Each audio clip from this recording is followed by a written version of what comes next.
좋습니다. 우리 옆 사람하고 인사하겠습니다. 함께 예배하게 돼서 좋습니다. 행복합니다. 감사합니다. 여러분 이 시간에는 우리 복구감 18주년 우리 창립 기념주일로 했던 복구감 발표회 수상작들 이렇게 좀 같이 나누는 시간을 가질 테니까요. 여러분들도 책을 읽지 않았더라도 또 읽으신 분들도 또 이렇게 한번 다시 한번 보시는 좋은 시간이 되셨으면 좋겠습니다. 순서는 제가 호명하는 대로 이렇게 끝나시고 바로 나오시면 됩니다. 우선 오요한 학생, 그 다음에 이상진 학생, 그 다음 박세은 청년, 박수 치는 거 아니에요? 네, 순서를 불러드리는 오요한 학생, 이상진 학생, 그 다음 박세은 청년, 최수인 청년, 원영선 집사님, 그 다음 김하웅 집사님 이런 순서로 하도록 하겠습니다. 우리 나올 때 우리 학생들 떨리니까 지금 크게 해주셔야 됩니다. 자, 얼마나 크게 하는지 볼게요. 자, 박수 한번 주세요.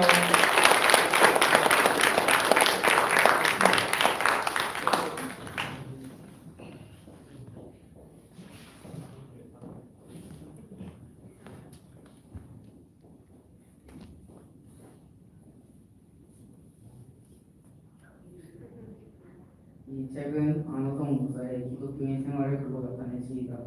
안호성 목사는 어릴 적 자신의 아버지가 동네에서 유명한 건달이었고 웰런 전쟁에서 안 돌아왔으면 좋겠다고 한 사람이 있을 정도로 성격이 안 좋았다고 하는데 교회에 왔을 때는 예수님이 십자가에 달리신 그림을 보고 뒤져도 더럽게 뒤졌다는 이 목소리를 하였는데 이것 때문이자 나의 음성이 들리고 나서부터 교회에 꾸준히 다니셨다고 한다.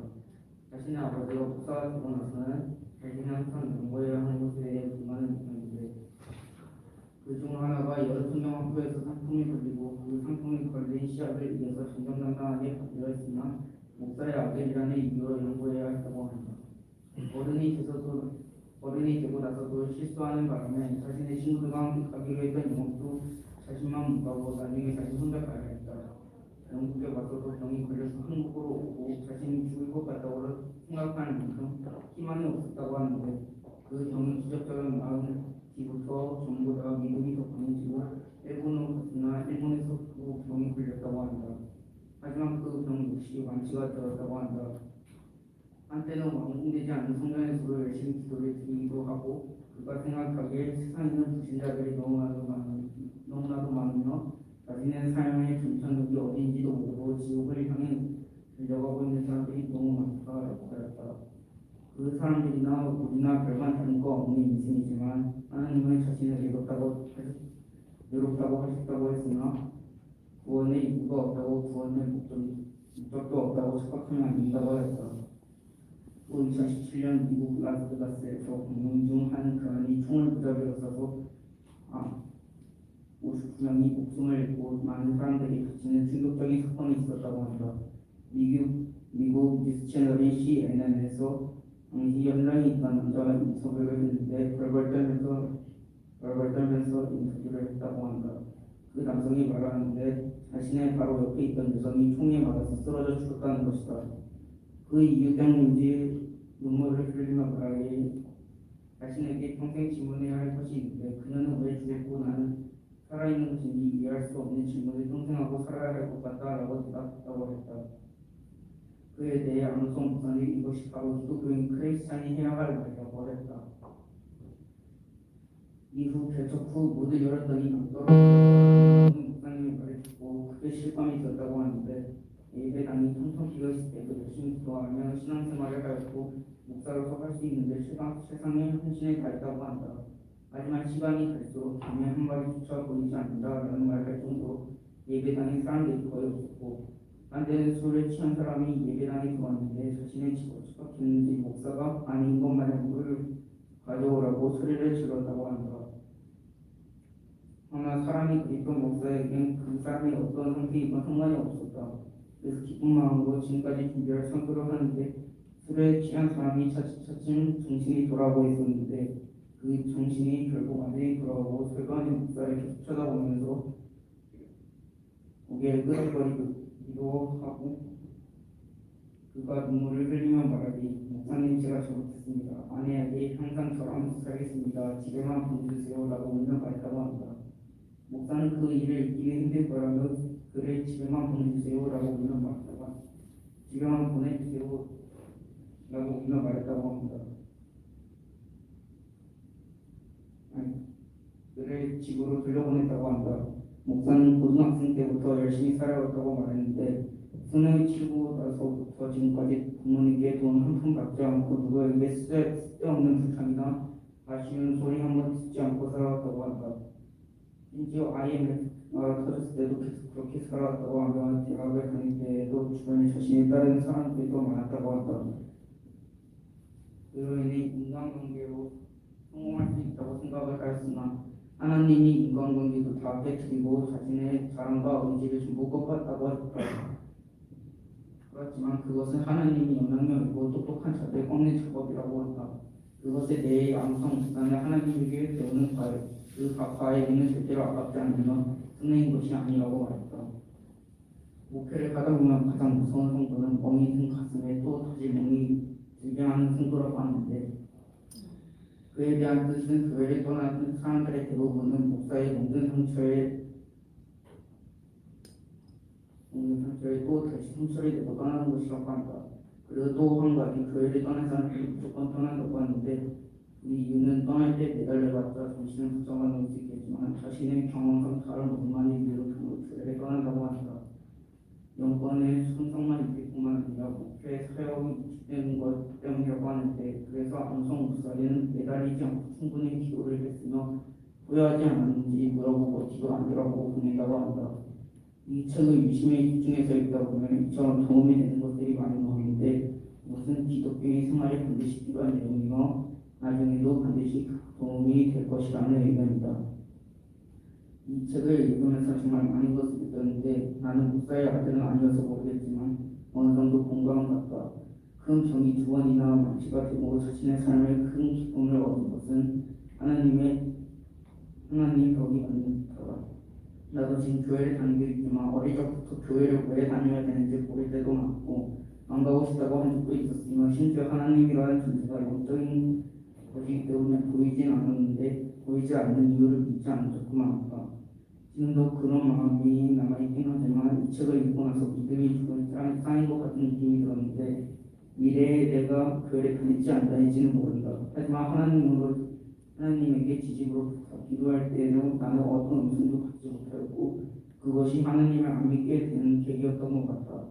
하지만 교회를 꾸준히 다니며 믿음이 쌓일지도 모른다는 생각에 지금까지 힘든 상황에도 아침에 와서 교회 예배를 드린다. 하나님의 존재가 내 마음에서 확실해지기를 바라면서 믿음이 없을 때도 믿음을 차리려고 노력할 것이다. 그 때문인지 안우성 목사의 삶을 보면서 어떻게 저렇게 믿음이 강해질 수 있는지 알아보고 싶은 생각이 들 정도였다. 확실히 읽기 전과 읽고 난 후에 생각이 바뀌었다고 느껴진다. 읽기 전에는 억지로 읽는 느낌이 없지 않아 있었는데 읽고 나서 나도 실천할 것을 찾아보고 싶다는 마음이 생겼다. 자신의 아버지가 목사가 되고 나서 자신의 삶이 바뀌었다는 것을 확실하게 글로 내고 있는 것보다 다른 나라에 가서도 쉽게 적응 못할 텐데 잘 해내고 안 좋은 일이 생겼을 때 무작정 하나님께 불평하는 것이 아닌 하나님의 계획, 뜻을 책으로 가르쳐줬던 분도 정말 잘 배웠고 기독교의 삶 안에서 확실한 목표가 생겼다. 지금까지 이렇게 긴 책을 끝까지 본 적이 거의 없었는데 정말 흥미있게 잘 봤던 것 같다. 만약 내가 교회를 떠나기로 마음먹었을 땐 다시 돌아오리라고 믿는다. 기독교인으로서의 목표가 있었으니까 만약 돌아오지 않는다 해도 기독교인이었다는 것을 평생 마음에 지니고 살 것이다. 물론 떠나지 않으려고 노력을 하겠지만 안성 목사의 이름도 평생 잊지 않을 것 같다. 건달의 아들이었던 자신의 목사가 된 후에 확실한 믿음을 가지고 영원히 믿음이 변치 않을 것이라고 나는 생각한다. 저는 음성이 들리지 않았어도 어려운 일이 있을 때 항상 기도하면서 언젠가는 음성을 듣고 하나님의 존재가 내 마음속에서 확실해지기를 원한다. 다른 사람이 믿음이 약해질 때 하나님이라는 존재도 다시 자신의 마음에서 사라지기 마련이다. 하지만 그럴 때일수록 기도해야 한다고 생각한다. 그것이 믿음이 가능해지는 길이니까 나도 안성 목사처럼 영원히 믿음을 안고 살아가고 싶다.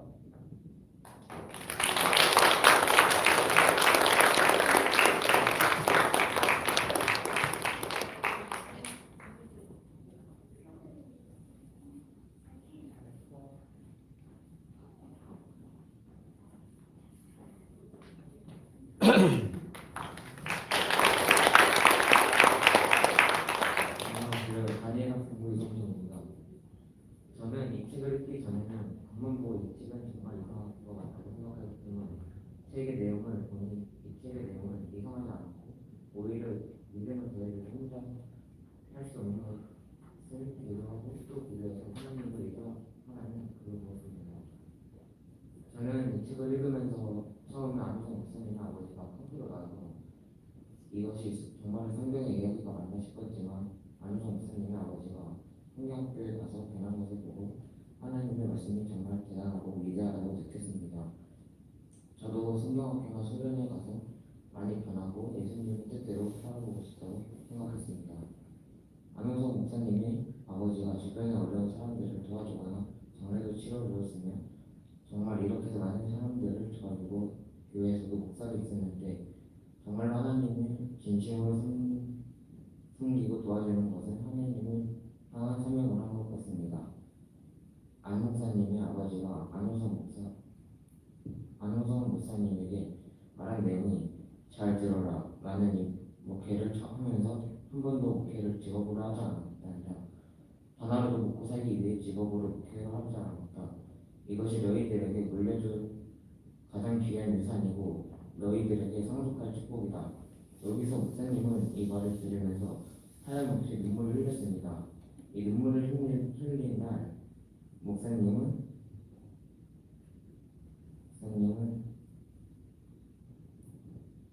이날 목사님은 아버지와 함께 박물관에 가게 되었는데 목사님은 박물관에 갔는데 이것도 목사님이 다른 분을 도와주게 되면서 가게 된 것이라 목사님은 정말 슬펐습니다. 왜냐하면 안원성 목사님은 박물관에 가고 싶은 것이 아니라 아버지와의 시간이 고팠을 것인데 다른 사람과 함께 가게 돼서 정말로 안타깝고 슬펐을 것 같다고 생각했습니다.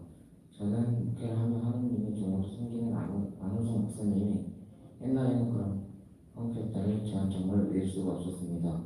하지만 하나님의 강력한 노리심으로 목사가 된 것이 정말 다행이라고 생각합니다. 왜냐하면 지금도 깡패였다면 다른 사람이 피해를 주거나 상처를 줄 수도 있기 때문입니다. 그래서 저는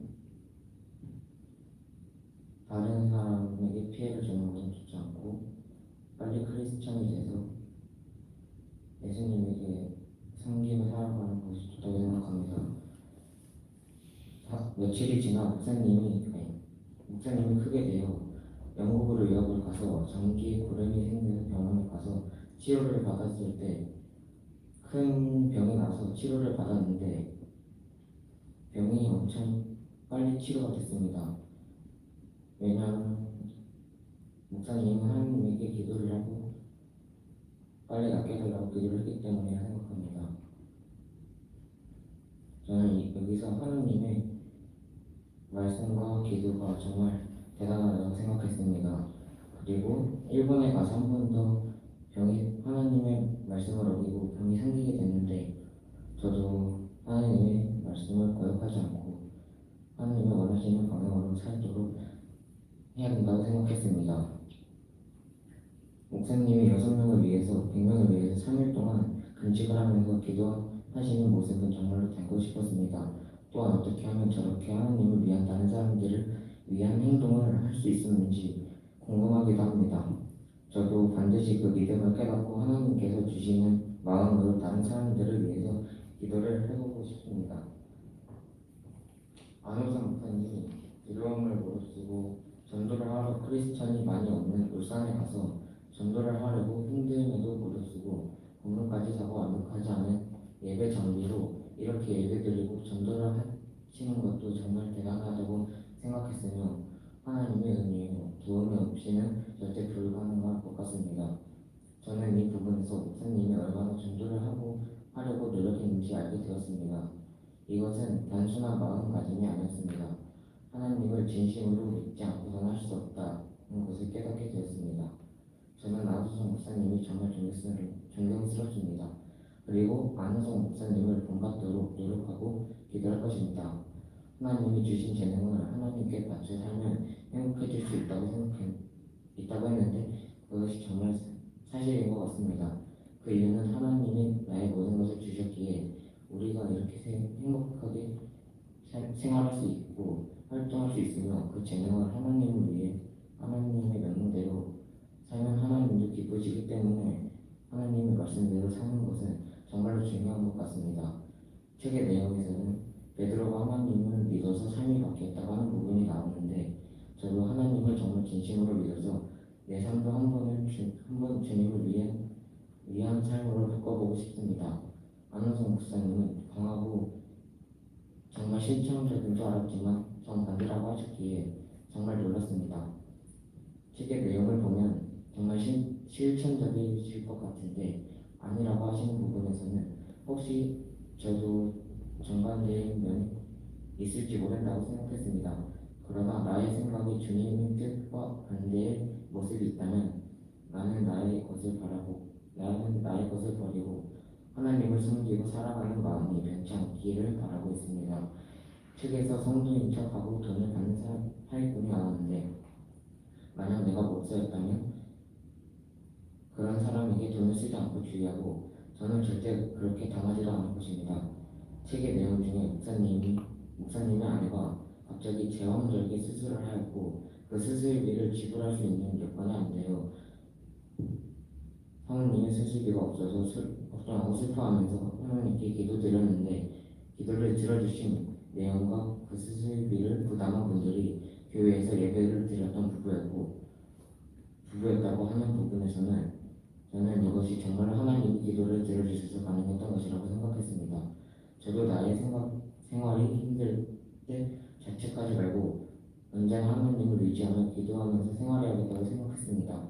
그리고 저는 내 삶이 하나님을 의지하지 않아도 잘 살 수 있다고 생각하지만 이 책을 읽고 나서 제 생각이 바뀌게 되었습니다. 이 책은 정말로 사람의 마음도 바꿀 수 있는 책이라고 생각합니다. 교회는 주식회사가 아닌 예배드리는 곳이라서 고개 노릇을 하면 안 된다는 것을 이 책을 읽고 나서 절대 그러면 안 된다는 것을 깨달았습니다. 그래서 저는 어른이 되어서 그런 짓을 절대 하지 않을 것을 다짐하게 되었습니다. 책의 마지막 부분에는 마크인 모든 것이 하나님의 계획과 목적대로 잘 흘러가서 우리 영혼과 우리 교회의 건강함이 회복되고 너는 복이 될지라라고 쓰여 있는데 저는 여기서 깊은 감명을 받았습니다. 그러므로 저는 하나님의 은혜와 거룩함을 잊지 않고 평생 하나님을 섬기며 기도하며 살아갈 것입니다. 이 책의 내용은 처음에는 하나님께 불순종하는 내용으로 시작해서 점점 하나님을 사랑하고 믿게 되어가면 결국 완벽히 하나님을 의지하는 사람으로 되어갑니다. 안호성 목사님뿐만이 아니라 저도 충분히 하나님을 믿고 변할 수 있다는 것을 깨닫게 되었습니다. 저는 이 책을 읽고 내 삶의 작은 변화가 다짐을 갖게 되었으며 책의 저자인 안호성 목사님과 책을 추천해 주신 담임 목사님과 부모님께 정말 감사드립니다. 감사합니다.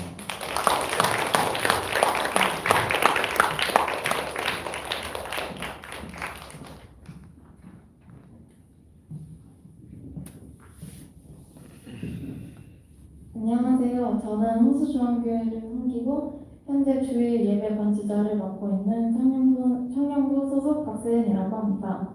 우선 먼저 18주년 창립기념 독후감대회 수상작으로 제 독후감이 뽑히게 되어서 감사합니다. 청년부에도 책을 지원해 주셔서 셀 리더로서 참가의 의미를 두고 독후감을 냈는데 이렇게 오후 예배 때 발표도 하게 되어 조금 부담이 됩니다. 그래도 독후감을 다 읽자니 너무 길어서 짧고 간결하게 요약해서 말해보려고 합니다. 하나님이 안호성 목사님을 목회자로 쓰시기 위해 불렀을 때 안호성 목사님은 처음에는 이를 거부하고 피했습니다. 그래서 목사님은 원인을 알 수 없는 통증으로 총 2번의 수술을 하게 됩니다. 이 사건을 계기로 안호성 목사님은 하나님께 목회자로 설 것임을 다짐하게 됩니다. 이 부분을 읽으면서 저를 교회 반주자로 세워주신 하나님께 감사함을 느꼈습니다. 저는 처음부터 교회를 열심히 다녔던 것은 아닙니다. 중고등부 때까지는 엄마 때문에 다니고 피아노 반주도 억지로 하였습니다. 그리고 20살이 되었을 때 자유가 생기자 저는 바로 청년부에 나가지 않고 교회도 대충 다녔습니다. 처음에 교회를 가지 않게 되면 되게 즐겁고 편안할 줄 알았습니다. 일요일에 늦잠도 잘 수 있고 쉴 수 있으니까 정말 행복할 줄 알았습니다. 하지만 약 1년을 그렇게 생활하니 제 마음 한구석이 오히려 불편하고 공허했습니다. 그렇게 교회와 하나님으로 점점 멀어지고 있을 때 주일 오전 예배 반주를 맡으라고 엄마가 저를 몇 달 동안 설득하였습니다. 처음에는 죽어도 하기 싫다고 버텼지만 저는 결국 하게 됩니다. 이를 계기로 청년부 예배도 드리게 되고 청년부 임원까지 되었습니다. 제가 먼저 하나님을 피하고 멀리하였는데 오히려 하나님은 저를 잊지 않으시고 어떻게든 다시 교회로 부르셨습니다. 이렇게 부족하고 아무것도 아닌 존재인 저를 포기하지 않으시고 다시 교회로 오게 해주심에 정말 감사드립니다. 이 책의 마지막 부분에는 기도, 말씀, 예배 등 신앙생활에 대한 조언이 나옵니다. 읽으면서 코로나 상황에서의 신앙생활에 대해 돌아볼 수 있는 계기가 되었습니다.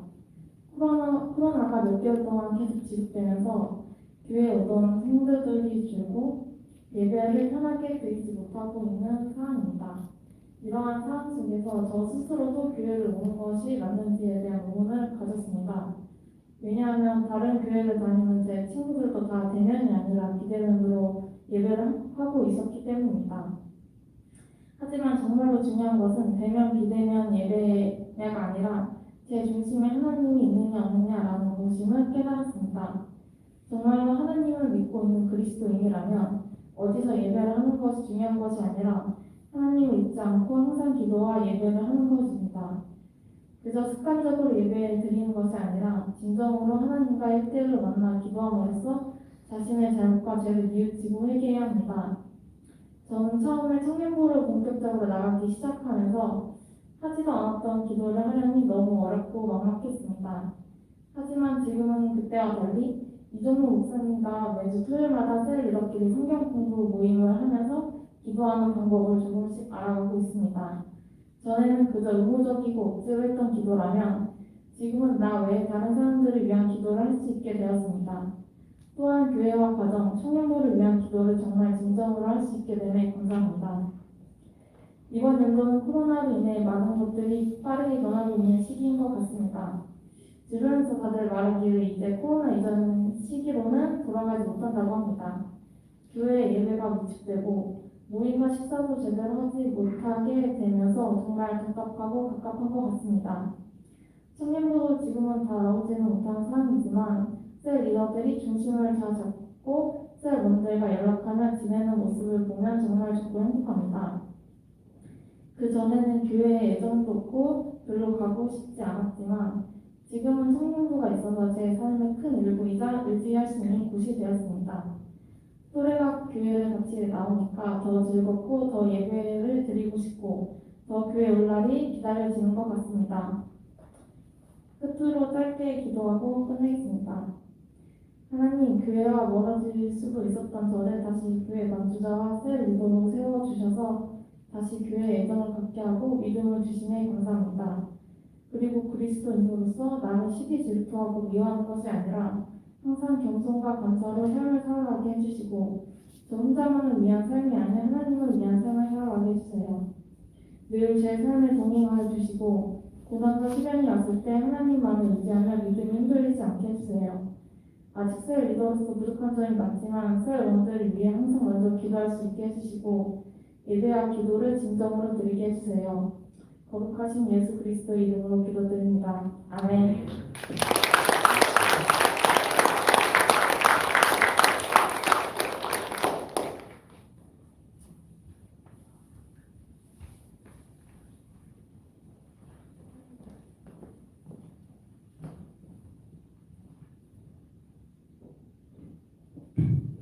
안녕하세요. 청년부 소속 청년 최수림입니다. 이 독후감을 쓸 당시에는 사실 선생님들 앞에서 읽게 될 줄 모르고 거의 자기 반성문처럼 써서 내기 직전에도 많이 고민을 하고 냈었는데 이거를 읽어야 한다는 소리를 듣고 바로 박수원 선생님한테 연락을 했었어요. 사실 그냥 편하게 즐겁게 이 청년이 이런 길을 걸었구나 하고 들어주셨으면 좋겠습니다. 제 독후감의 주제는 주님은 늘 나이스 타임입니다.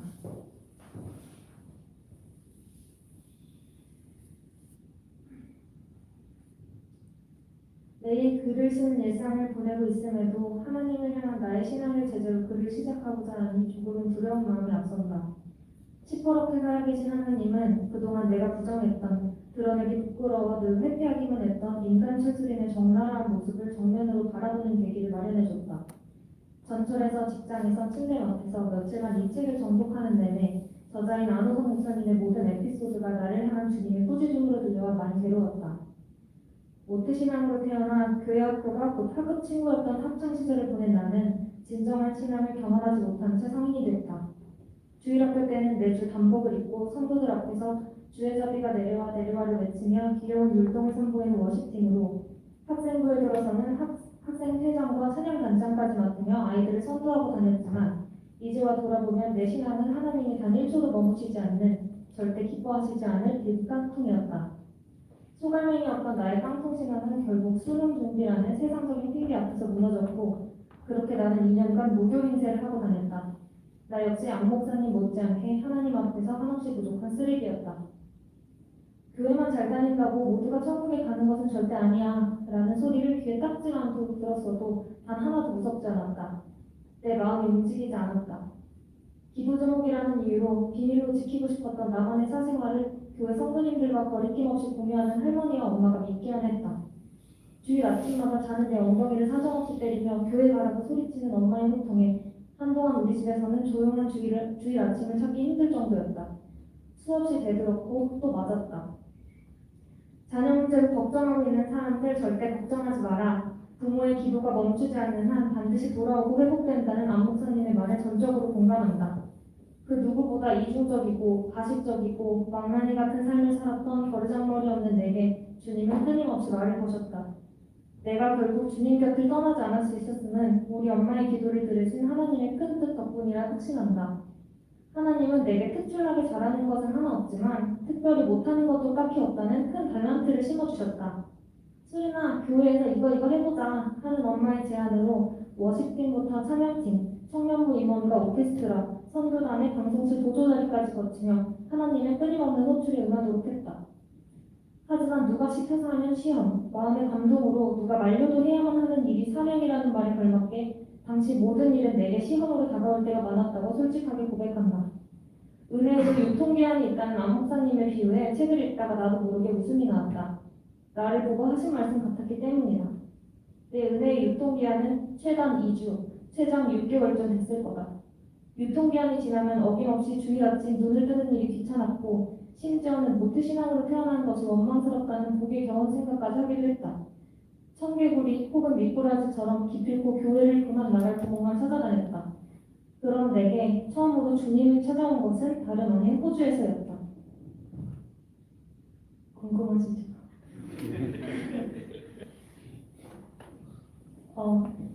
본론의 주제는 겸손은 힘들어였습니다. 나는 한없이 자만한 사람이다. 작은 칭찬 하나에도 구름을 타고 하늘 높이 올라가는 것 마냥 세상이 작아 보일 때도 있다. 나를 손수 지으셨기에 그 누구보다 나를 잘 아시는 주님은 내 자만함을 꾸짖으시고자 나를 호주 땅에 보내셨다. 이렇게 하지 않으면 다시 자만으로 똘똘 뭉쳐 주님에게 반항할 것을 알았기 때문이신 것 같다. 2017년 1월부터 7월까지 캐나다에서의 유학 생활을 성공적으로 마친 후 한국에 들어온 지 2주 만에 나는 호주행 비행기에 몸을 실었다. 캐나다에서의 반년은 말 그대로 자유의 몸이었다. 가장 가까운 한인교회가 전철로 40여 분이 걸리는 곳에 있다는 이유로 나가다 말았다. 주일날 아침에 교회에 가지 않아도 엉덩이를 때리는 사람이 없으니 말 그대로 나만의 세상이었다. 캐나다에서의 선데이는 더 이상 내게 주일이 아닌 그저 일요일이었다. 12시가 넘어서 일어나고 브런치를 즐기며 외국인 친구들과 수다를 떨고 그래도 내 인생에 전혀 문제가 없었다. 가끔 영상통화로 엄마가 교회 잘 나가고 있지? 해도 응 하고 말뿐 일말의 죄책감도 느끼지 못했다. 가장 많은 외국인 친구를 사귄 동양인으로 소문이 나며 큰 인기를 끌기도 했고 내 인생에 하나님이 없어도 나는 성공한 사람 같았다. 자만의 자만으로 똘똘 뭉친 그때 생각만 하면 너무 죄송스러워 눈물만 나는 순간을 나는 자랑이라 여기며 철없이 지냈다. 캐나다 유학 후 단 2주 만에 호주로 갔으니 한국에서도 청년부 언니 오빠들에게 인사를 하러 잠깐 교회에 들린 것이 다였다. 예배를 드린 것이 아니라 말 그대로 들린 것이었다. 그렇게 떠난 호주 땅에서 나는 인생 최악의 시기를 맞았다. 일자리가 잡히지 않았다. 부모님이 걱정할까봐 한국집에는 전화도 못하고 매일 이력서를 수십 장씩 들고 시내를 나가서 발에 물집이 잡히도록 돌고 와도 성과가 없었다. 부끄러운 마음에 친구들한테 징징대지도 못했다. 매일 침대에서 울기만 하고 정신 좀 차릴만 하면 다시 뜨는 고등학교 관람에 인생 처음으로 우울증에 걸린 사람의 마음을 이해했다. 하늘색인 하늘이 눈에 보이지 않고 사람들의 웃음소리가 다른 세계 이야기처럼 들렸다. 나는 그렇게 한없이 우울해졌고 돈이 없어 끼니 대신 때우던 바나나를 사러 집 건너편 대형마트에 다녀오는 길에 평소에는 눈에 보이지도 않던 건물이 눈에 띄었다. 교회였다. 그 건물 앞에서 한참을 울었다. 그때조차 왜 여기 계세요? 왜 여기 계셨어요? 저 모른 척 하셨어요? 하는 원망을 쏟아내는 내게 하나님은 네가 나를 잊어도 나는 늘 널 여기서 기다리고 있었단다. 너가 몰랐지 하고 말씀하시는 듯 했다. 정말 솔직히 그 누구에게도 말하기 부끄럽지만 나는 그날을 내 인생의 첫 터닝포인트로 삼는다. 하나님이 두려워지기 시작한 것이다. 엉엉 울며 주님을 다시 찾은 그날부터 신기하게도 내 일상이 풀리기 시작했다. 결국 주님은 나를 세 곳의 일터에서 사용해 주셨다.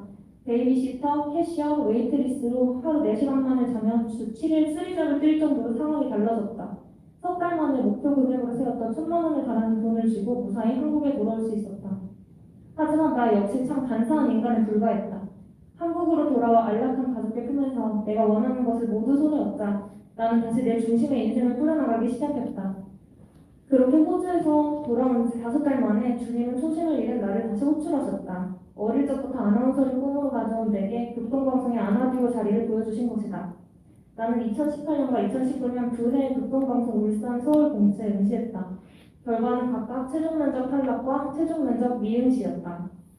탈락을 했던 2018년보다 오히려 스스로 미응시 결정을 내린 2019년에서 나는 더 큰 시험을 겪었다.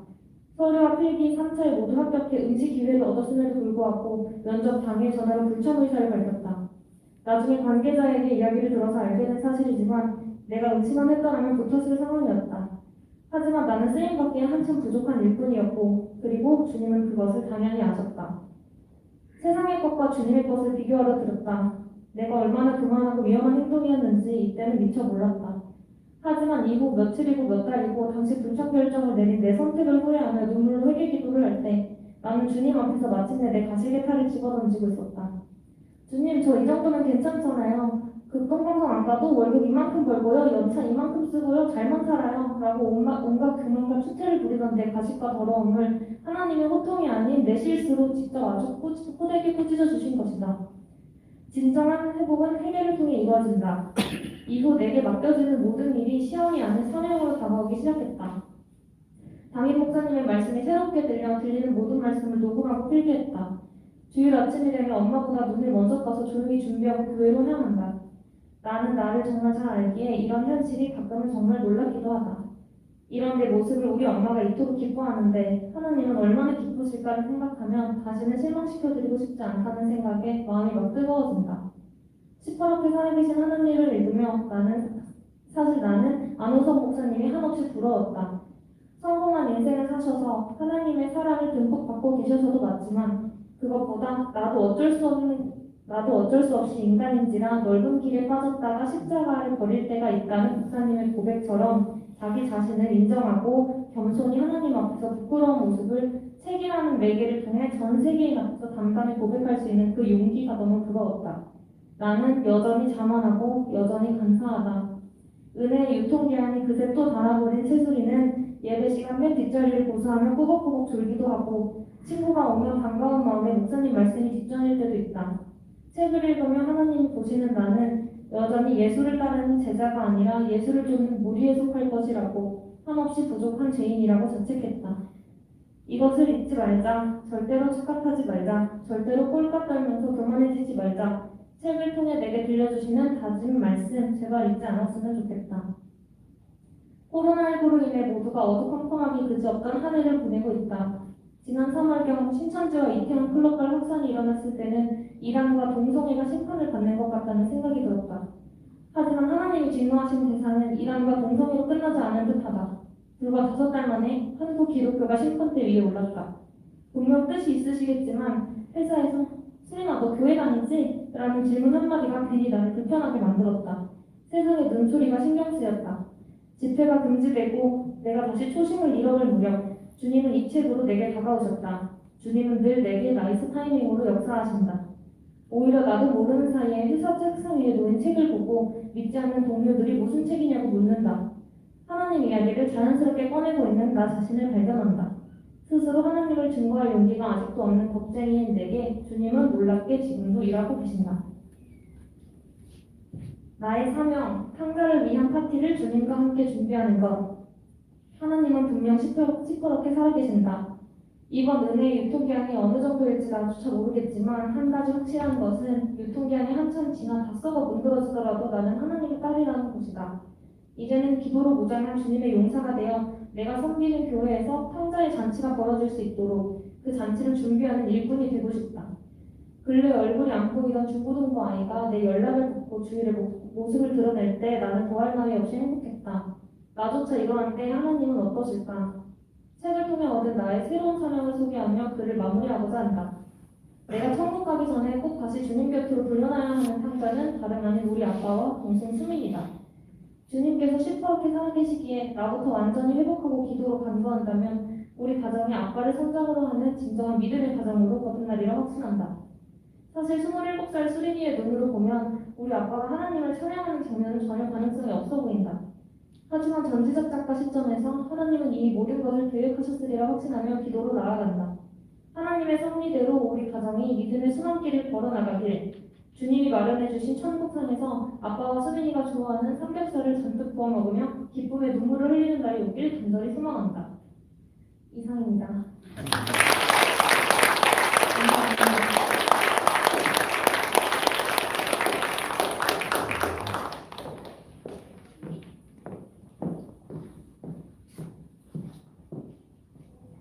안녕하세요. 원영선 목사입니다.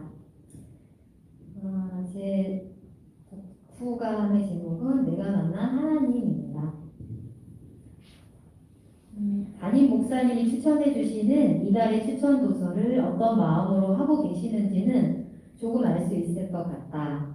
이렇게 은혜의 피와 살이 되는 내용을 혼자 혹은 교역자님들과만 나누기에 너무 아까우셨을 테고 성도들이 신앙적으로 더욱 성숙한 단계로 나아가는 데 있어 신앙서적은 참으로 훌륭한 참고서가 되며 더 깊은 영성으로 나아가는 좋은 동반자와 같은 역할을 할 것이라는 마음이시지 않을까?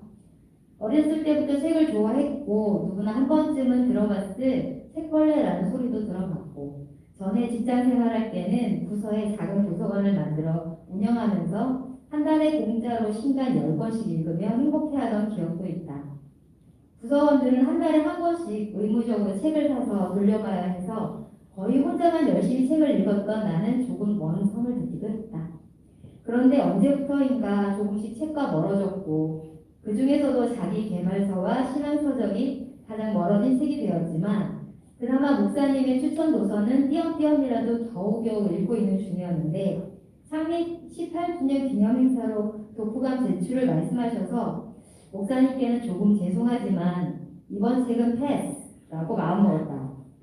하지만 강모 집사님이 억지로 내 손에 쥐어준 이달의 추천 도서를 보면서 세상이 내 뜻대로 되는 건 사소한 것이라도 정말 하나도 없다는 걸 새삼 깨닫는다. 더구나 책 제목이 시퍼렇게 살아계신 하나님이라는 표현이 너무 나의 것이다. 책 표지의 한 줄 설명이 처지와 상황을 이기고 열정과 담대함으로 하나님을 증거하는 삶에서 나는 경험해보지도 못하고 그래서 딴 세상 얘기인 기도 응답으로 가득한 내용이 아닐까 하는 부정적인 생각으로 책을 펼쳤다. 목회자 가정에서 자라 믿음은 있지만 세상적인 삶을 꿈꾸며 지긋지긋한 목사 아들이라는 행복하지 않은 이름으로 살았던 저자가 결국 하나님의 부르심으로 말미암아 요나처럼 나중에는 바울처럼 살아가게 된 이야기는 한편으로는 여느 신앙 서적과 마찬가지로 나와는 한참 거리가 있는 크신 하나님의 능력과 은혜를 경험하고 증거하는 내용이었지만 또 한편으로는 내가 만난 하나님을 기억나게 했다. 모태 신앙이 아닌 내가 교회에 나가고 하나님을 믿게 되는 과정은 안호성 목사님이 목회자로 부르심을 받는 이야기처럼 드라마틱하지는 않지만 지금 생각해봐도 쉽게 납득이 되는 것은 아니다. 고등학교 2학년 때 내 뒤에 앉은 같은 반 친구인 이주희는 어느 날부터인가 마치 한 명만 찍어서 괴롭히는 일진처럼 나만 콕 찍어서 자기가 다니는 교회 한 번만 같이 가자고 졸랐다. 그 당시 독실한 부자인 부모님 때문에 자연스럽게 교회는 멀리해야 하는 장소였고 초등학교 때 딱 한 번 친구의 초대로 크리스마스 이브에 교회 갔을 때도 가도 되는지 고민이 되어 부모님 몰래 큰언니에게 상담을 했던 적이 있었다. 그런 나에게 친구는 영선아, 하나님이 너를 정말 사랑하셔. 우리 교회 딱 한 번만 같이 가자 하며 매일 졸라대는 바람에 그야말로 귀찮아서 죽을 지경이었다. 하지만 내가 왜 교회에 다녀야 하는지에 관해 말하는 친구에 비해 정확하게 내가 왜 교회를 다니지 않아야 하는지에 대한 이유를 댈 수 없었던 나는 그래 좋아. 한번 가보자. 하지만 가보고 내가 아니라고 하면 너도 더 이상 나에게 교회 가자고 하지 마 라고 해버렸다. 지금 생각해보면 그 친구한테는 잃을 게 없는 제안이었고 참 좋은 전도 방법인 것 같다. 얼마나 믿음이 확고한지 아마도 뒷일은 하나님이 책임져 주실 거라는 믿음이 있지 않았을까 싶다. 그리고 그 믿음대로 하나님은 행하셨고 나는 교회 첫 방문에 성령에 사로잡히게 되었다.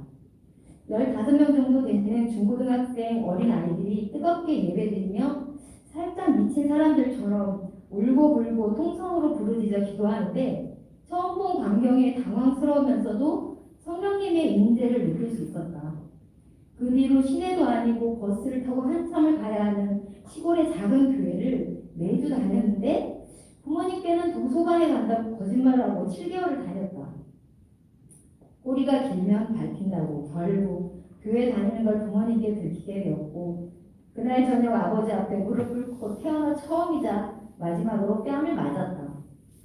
지금 어디 갔다 오냐는 물음에 대답을 못하자 앞뒤 설명 없이 연달아 2번 뺨을 때리셨고 앞으로 절대 교회에 가지 말라고 엄하게 말씀하셨다. 평소에 자식에게 손 한 번 대신 적이 없고 더군다나 내 남매 중 가장 예뻐하셨던 셋째 딸에게 손찌검하는 모습을 본 엄마는 놀라셔서 어서 안 가겠다고 말씀드리라며 아빠에게 매달리고 나에게 대답을 재촉하셨지만 나는 그럴 수 없었다. 그 와중에 나는 너무 이상한 생각이 들었다. 바로 왜 안 아프지? 였다. 정말 풀스윙으로 고개가 획 돌아갈 정도로 심하게 맞았는데 가볍게 톡 치는 느낌 정도의 그런 느낌이었다. 뭐지? 아빠가 나를 너무 예뻐하셔서 안 아프게 기술적으로 때리신 건가? 하는 생각을 속으로 하느라고 잠시 아빠의 말씀을 못 들었다. 지금 생각해보면 그건 역시 주님의 역사하심이 아닐까? 안호성 목사님이 소명을 받은 후로부터의 삶을 보면서 하나님은 사람의 생각이나 계획대로 움직이시지 않고 하나님의 생각과 계획대로 사람을 움직이신다는 것을 다시 한번 확인할 수 있었다. 그리고 예전에는 이해할 수 없었던 일, 곧 어째서 하나님은 하나님이 하라고 시키시고선 그 일을 하는 사람에게 풍성함을 주시지 않고 고난을 당하게 하실까 하는 의문도 조금은 이해가 되는 듯하다. 만사형통이 때론 독이 되기도 한다는 것을 이제는 좀 알겠다. 사람은 누구나 배부르고 편안하고 안락한 삶을 원한다. 춥지도 덥지도 않고 비바람 태풍도 없고 매일매일 햇살 따뜻한 날이기를 원한다. 자식의 삶은 더욱 그러하길 바란다. 그래서 자식에 대한 지나친 사랑이 때론 자식을 망하게 하는 어리석음이 될 수 있다.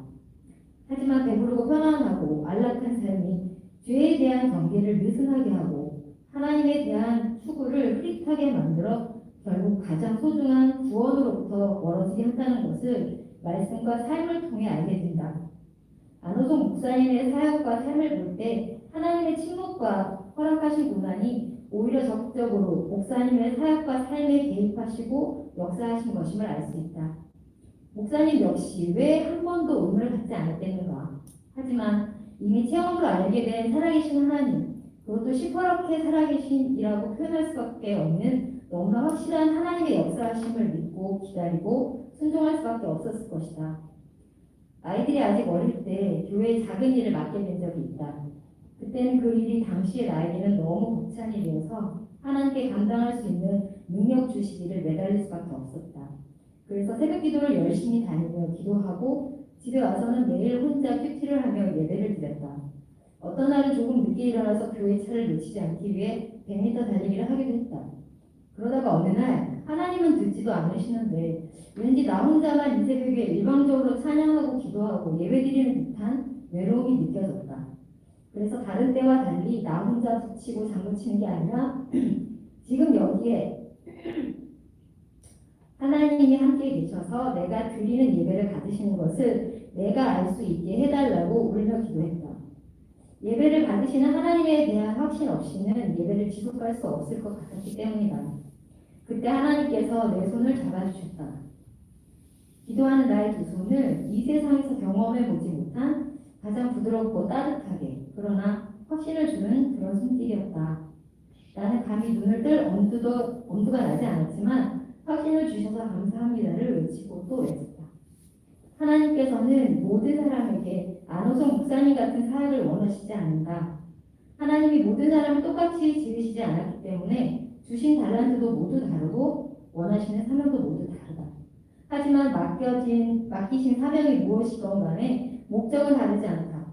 말씀을 맡기셨든지 찬양을 맡기셨든지 성전 수리든지 주방이든지 성전 청소든지 운전이든지 주차든지 카페든지 가족이든지 아니면 내 몸 하나 건사든지 간에 목적은 사명자의 영혼의 잘됨과 생명 살리기가 아니겠는가?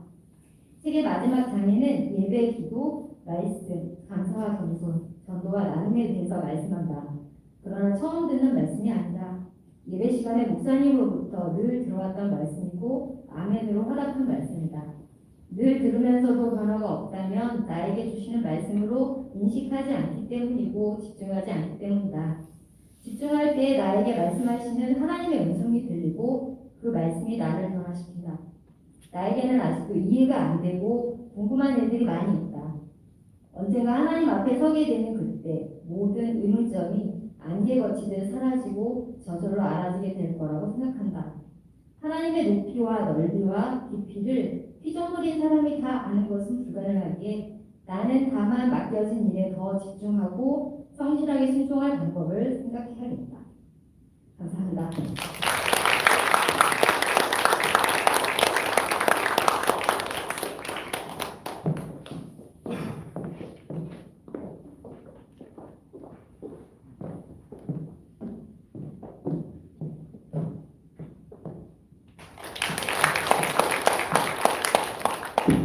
안녕하세요. 저는 김화봉 성도입니다. 저는 이렇게 발표까지 하게 될 줄은 모르고 저의 작은 고백 같은 이야기를 썼는데요. 좀 부끄럽고 쑥스럽지만 또 이렇게 자리를 마련해 주셔서 발표를 하게 되었습니다. 이 모든 영광을 하나님께 올려드립니다. 별일 없냐? 쩌렁쩌렁한 목소리로 나의 안부를 묻고 나던 큰언니였다. 지금은 내가 언니에게 묻는다. 하늘나라에서 언니는 별일 없냐고. 내게 엄마 같던 큰언니는 얼마 전 갑자기 내 곁을 떠났다. 속이 불편하고 소화가 안 된다고 한두 달 전부터 몇 번을 들었는데도 불구하고 병원에 한번 가보라고 하는 게 전부였다. 동네 병원을 갔는데도 소용없다고 해서 언니 그럼 큰 병원으로 가야 할 것 같아. 진심으로 걱정되고 염려는 되었지만 내가 해줄 수 있는 게 그 한마디뿐이었다. 치료를 받으면 좀 나아지겠지. 좋아지겠지. 그렇게 막연한 생각만 하고 있었고 막 병원에 갔을 때만 해도 희망적이었다. 그러나 하루하루 날이 지나면서 점점 안 좋은 소식만 들려왔다. 코로나 때문에 면회도 못하고 앉은 자리에서 발만 동동 구를 뿐 아무것도 할 수 있는 일이 없었다. 하나님, 우리 큰언니가 아파요. 하나님 보고 계시죠?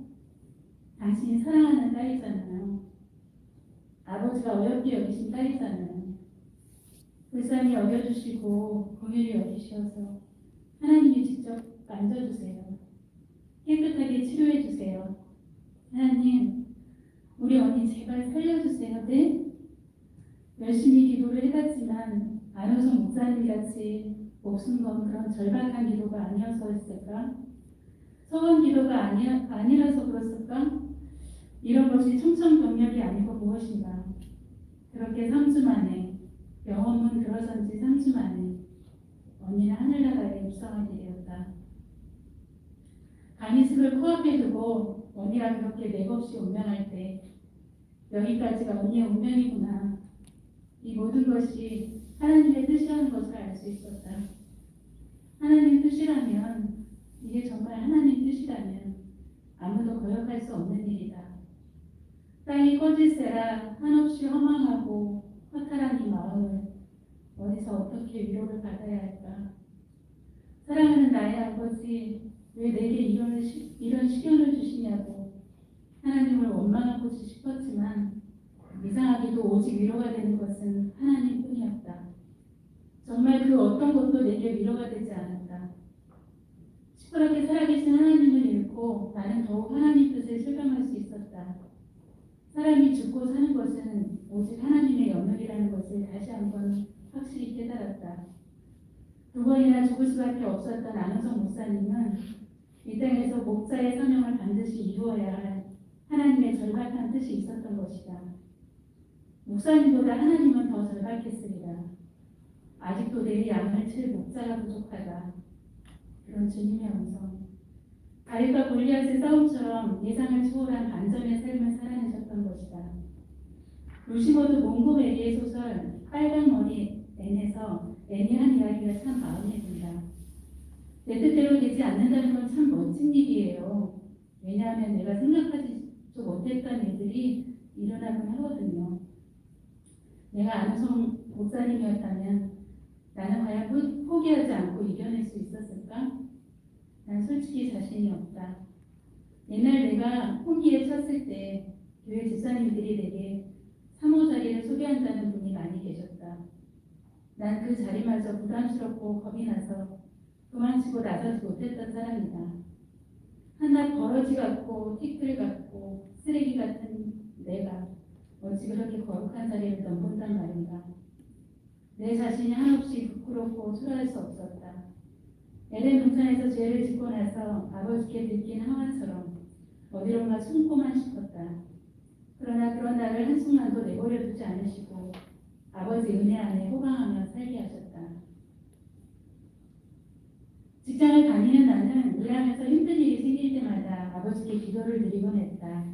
너무 힘이 들 때는 안호성 목사님처럼 하나님 저 좀 제발 살려주세요 하고 기도를 드렸다.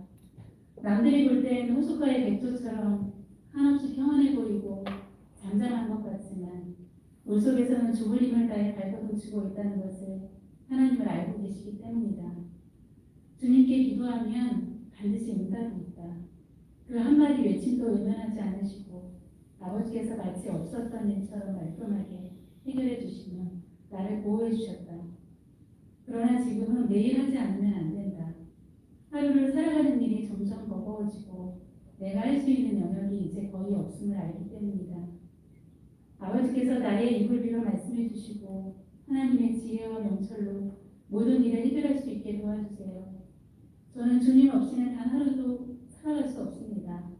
하나님 저를 버리지 마시고 긍휼히 여겨주시옵소서. 이렇게 말이다. 그리하여 지금의 내가 존재한다. 안호성 목사님 말씀 중 설교의 완성은 성도의 몫이라는 글이 기감이 된다. 인용을 하자면 좋은 시는 어린이에게는 노래가 되고 청년에게는 철학이 되고 노년에게는 인생이 된다. 좋은 설교는 상처 입은 자에게 그 상처를 감싸주는 반창고가 되고 삶의 방향을 잃고 어찌해야 할지 어디로 가야 할지 몰라 방황하는 자에게 나침반이 되며 방탕하고 교만한 자들에게는 아픈 채찍이 되고 인생의 고난으로 앞이 캄캄하여 절망하고 있는 자에게는 소망의 등불이 되어준다. 설계의 완성은 성도의 몫이다. 말씀을 듣는 이는 그 말씀을 삶에 적용하여 삶이 거룩하게 또 더욱 하나님의 뜻대로 변화해야 한다는 맥락이다. 교인들이 교회를 선택할 때는 오직 아버지 한 분만을 바라보고 다녀야 하나 목사님을 보고 선택하는 교인들이 있다. 나는 살아오면서 교회를 3번 정도 바꾸게 되었는데 이사를 했다든지 자녀를 위한 선택이었다. 하나님께서 내가 다닐 교회를 미리 예비해 주셨고 다행히 여러 교회 방황하지 않고 예비해 주신 대로 순종하며 호수 중앙교회까지 오게 되었다. 담임 목사의 설교를 들으며 하나님이 직접 말씀하시는 것처럼 평안이 왔고 한 말씀 한 말씀 내게 은혜가 되고 기쁨이 충만하였다. 담임 목사의 제안으로 부부가 같이 멘토링 교육을 거쳐 성가대에 봉사하게 되었고 무엇보다 남편의 신앙심이 갈수록 깊어져 온 가족의 복음화를 이루면서 말할 수 없는 감격의 기쁨을 안겨준 곳이 바로 이 호수중앙교회이다.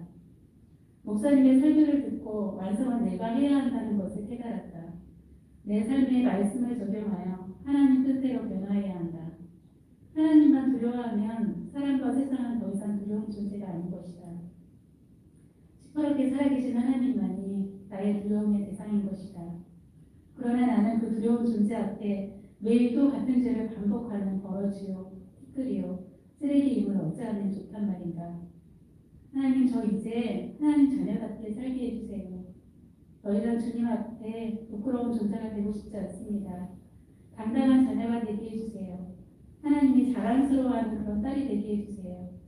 나는 하나님 앞에 당당한 자녀가 되기 위해 두 가지 다짐을 한다. 첫째, 감사, 겸손. 잊어버리면 죽는 내 삶의 가치가 될 수 있도록 마음에 새긴다. 악마가 가장 싫어하는 말은 겸손이요. 천사가 가장 좋아하는 말은 겸손이라고 했듯이 나는 처음부터 가진 게 없는 사람이다.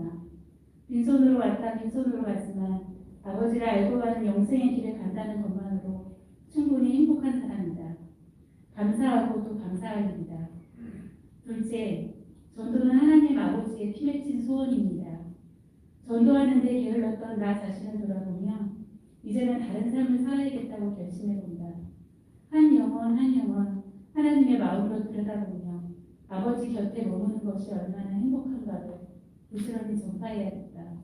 생전 처음으로 경험하는 코로나를 계기로 하여 성전에 나와 예배를 드리는 것이 얼마나 소중하고 감사한 일인지 깊숙이 깨달을 수 있었다. 이런 위기 또한 주님의 뜻이 무엇인가 깨달아서 나를 변화시키고 나아가 우리 한국교회가 주님이 보시기에 합당하고 건강한 교회로 다시 이뤄질 수 있는 금쪽 같은 기회가 되기를 간절히 기대해본다. 이 두 가지 결심이 시퍼렇게 살아계신 하나님 이 한 권의 책을 통해 내 마음에 배달된 선물이라 생각한다. 이상입니다.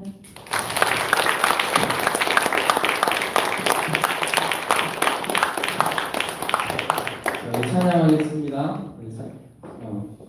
찬송가 살아계신 하나님, 우리 주 하나님 독생자에 같이 찬양하고 기도하신 후에 목사님께서 나머지 참가자들 시상하시고 마치도록 하겠습니다. 다 같이 주 하나님 독생자 예수 같이 찬양합니다.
어려운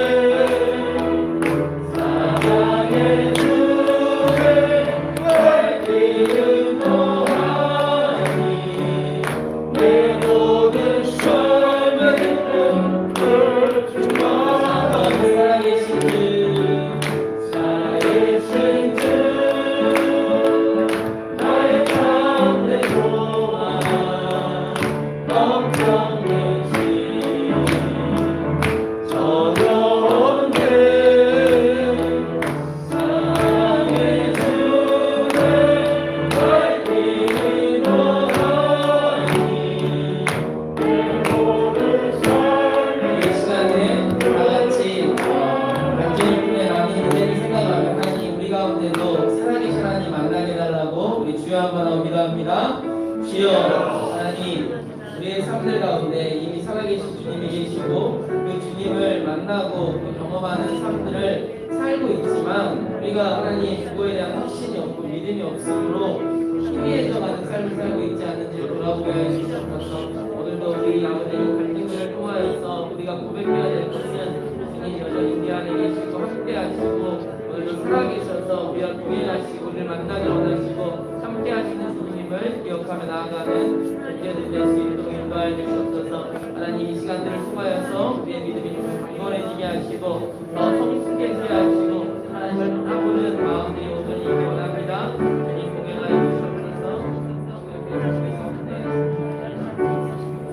아멘. 네, 우리 옆에 계시는 분들과 인사합시다. 함께 은혜 받게 돼서 감사합니다. 네, 우리 비록 공연은 못했지만 거의 못지않은 감동 주셔서 너무 감사하고 또 이 독후감은 발표한다는 얘기 저는 안 했어요. 만약에 발표한다 그랬으면 이렇게 많이 참여 안 했을 거예요. 발표한다 소리 안 해가지고 갑자기 표현을 발표하라 그래서 좀 당황하셨을 건데 너무 다들 잘하셔갖고 다 상을 드리려고 합니다. 지금 호명하신 분들 오셔서 여기 좀 줄 서주시면 제가 전달하겠습니다. 공하은, 권정혁 선생님, 또 조칭은 생각합니다. 김소희, 김인수, 김재순, 김혜리 대신 나오고 있습니다. 맞나요? 김혜리 대신 주죠. 김혜리. 그리고 양희건, 오태훈, 오한나, 이상민, 최영민, 장영순, 장은주, 윤창진, 우리 반주자 지휘자 가정 다 이세창 가족들이 많이 참석해서 심지어 이제 군대에 있는 우리 청년도 참석해서 군대에 있으니까 오지 못하니까 가족이 대신 나와주시기 바랍니다. 자, 앞으로 나오시면서 한 줄로 서주시기 바랍니다. 네, 그러신 호명하신 분들 한 줄로 서주세요. 이분들은 다 잘 쓰셨고 참 같이 나누고 싶은데 그러려고 시간이 너무 길어가지고 그래서 나중에 박수를 한꺼번에 쳐주세요. 한꺼번에 나중에.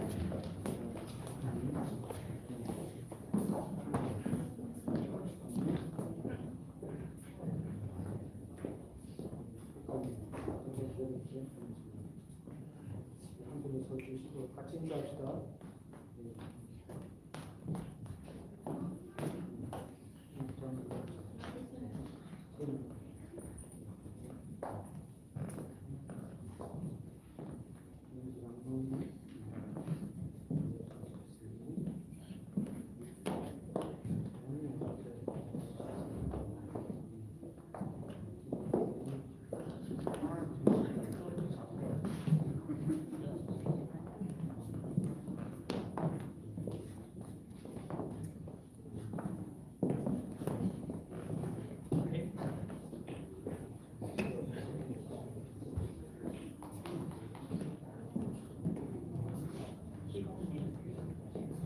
자, 우리 같이 인사합시다. 자, 감사합니다.